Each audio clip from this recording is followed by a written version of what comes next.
bottle this up, everybody make the right strides, take advantage of the summer, and you don't want to see us next year. Stephen Curry will never win a title. Steph Curry can't carry a team. You can't win by just shooting threes. Past his only won because of playoff choker. Yeah, Curry put that to sleep. Steph Curry with the shot has just put you to sleep.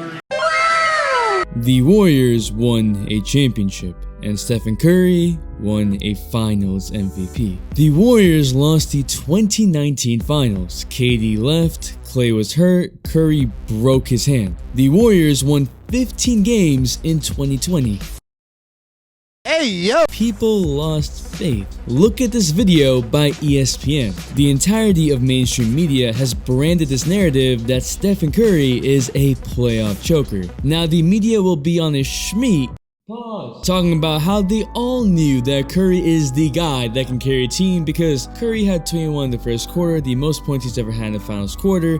He had 43 points in game 4 and finally has a finals MVP. It's almost as if this finals MVP is supposed to complete Curry's career, the one elusive award he never got. We hold him to this high standard because Curry's knocking on the door of being a top 10 player of all time. But this playoff choker narrative has followed him. Curry actually holds some ridiculous clutch playoff records. He holds the most, second most, and fifth most points scored in a fourth quarter in the NBA Finals in the 2010s. More than LeBron, Kyrie, KD, Kawhi, and even his own teammate, Klay. That ESPN video showed Curry missing this shot in Game 4 against the Blazers in 2016. The game goes to overtime and, well, Curry had the most points in NBA history in overtime with 17 points in 5 minutes to send the Blazers home. But let's really look at Curry in the playoffs and NBA Finals because he's actually one of the greatest playoff performers ever.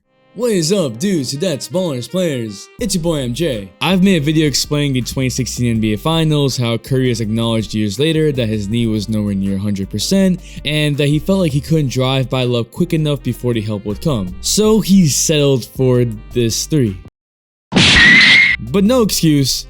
Curry choked. All the turnovers, the missed threes, it looked like the pressure got to him and he was tight. But for that, to rewrite some of the playoffs and finals records is like saying LeBron's 2011 NBA Finals means that he chokes in the playoffs, like he didn't rename Toronto LeBronto. Come on, man. Also, Drake with house music in 2022? Yeah, we're in a different timeline now. To disprove the narrative, let's see how inconsistent Curry's finals performances have really been. I could say he was the first player in NBA history to average 26 and 6 assists in an NBA Finals and not win Finals MVP. And he's done it 3 times. That's consistent, but you're looking for game to game. We can use a general metric like game score to see. The same metric Jimmy Howler used to find the best game ever. I took an average of all the game scores in the finals of the greatest players. Durant has the highest average. Part of that is him being Kevin Durant, and part of that is him being right next to Curry and getting open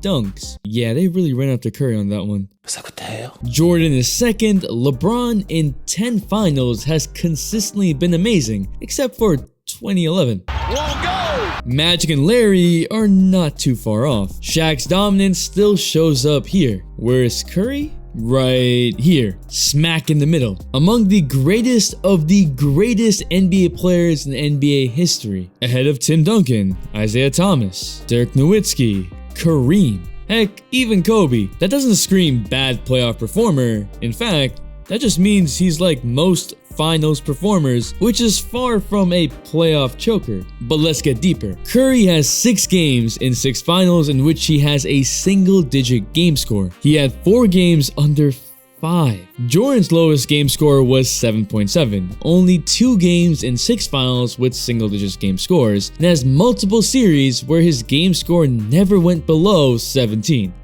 Bruh. Stop it. Get some help. LeBron's low is 5. He has 3 single-digit game scores, all losses. Took over with the scoring, James. What the hell was that? he also has not so good games, but we're talking about the worst statistical games in the NBA Finals. Tim Duncan, on the other hand, is different. In the 2007 NBA Finals, he had 2 games with single-digit game scores, a 4-15 night and a 6-17 game, both of which the Spurs won. In the 6 single-digit game scores in Duncan's career, he was 4-2. In Curry's worst games, they're 3-3. So compared to some of the greatest of all times, Curry has shit the bed more than other GOATs, but he's hit the extremes. Some of the greatest records, but also some of the worst statistical games as a superstar in the finals. Yeah, on average in the finals, Curry holds up. He's just a bit more streaker than others, but it's because of drastic defensive measures and the variety of defenses in just one series. We saw these finals with the Celtics changing their game plan from games 1 through 4 and then not letting him touch the ball in game 5.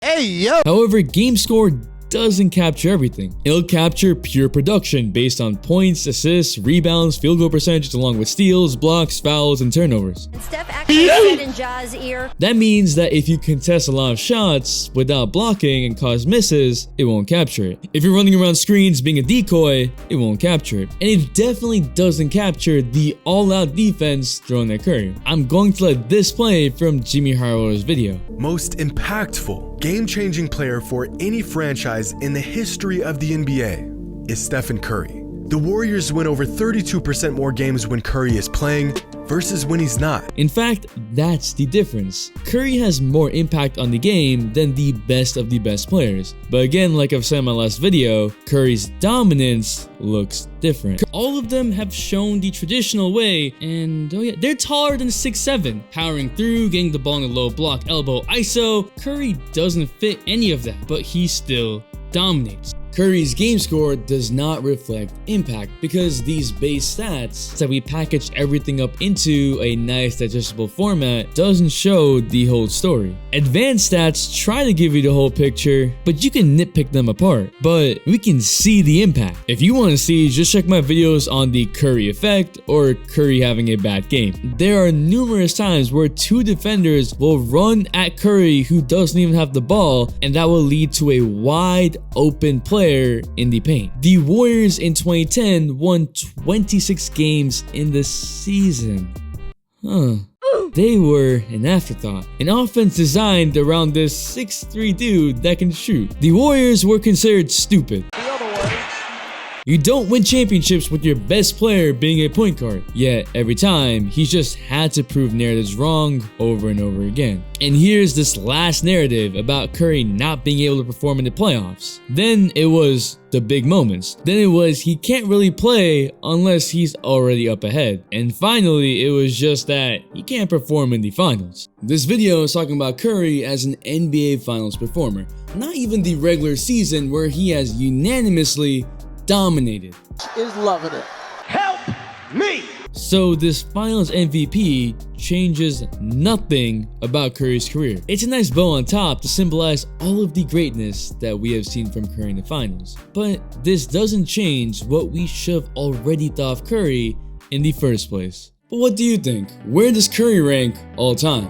The All Day No Vacation shout goes to Darian Moore. Thanks for the all-day support. And if you're still here, you're a real one, so comment Carry so I know. Drop a like if you liked the video and subscribe, turn noise on if you really like the video. It's the NBA offseason and we keep making content. It's your boy MJ. We out. We vibe.